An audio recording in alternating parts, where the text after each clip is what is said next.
guess stress and anxiety is a natural human response to a perceived threat or danger.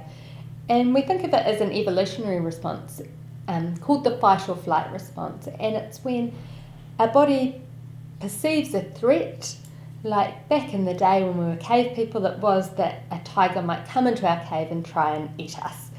And so that, naturally for everyone, would be quite a frightening and threatening situation. So our body kicks into overdrive, and we know in that situation we need to respond physically. So we either need to fight the tiger or we need to run away really quickly.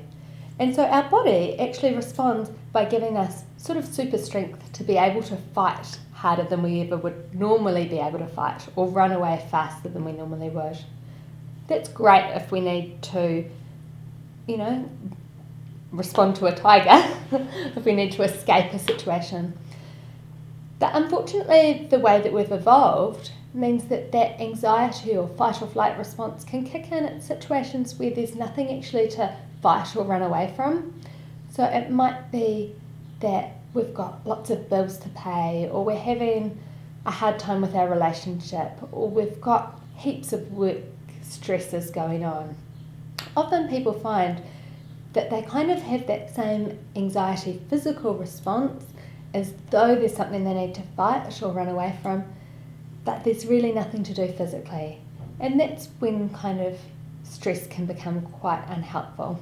So I guess if we talk about kind of the symptoms of the fight or flight response, they would be things like your heart racing, your breathing going quickly, often people feel quite sweaty, the blood pressure increases, people feel like they can't think straight, and actually get a lot of muscle tension as well.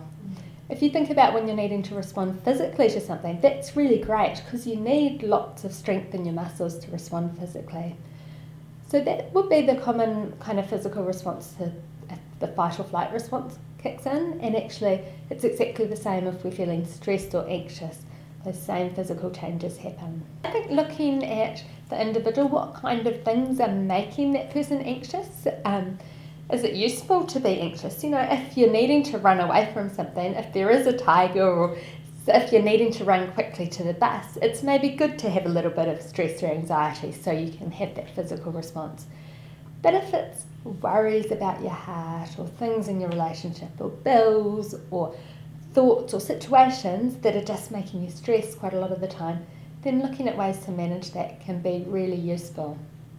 So as a psychologist, we like to look at what kind of situations make people anxious or stressed, what thought processes people might be having that can be triggering off that stress or anxiety, and teaching people ways to maybe change those thoughts or look at how they can actually relax their bodies. So we teach people a lot of relaxation type techniques to calm down that anxiety or that stress response, because sometimes it's just not helpful to be feeling kind of stressed and strung out or anxious.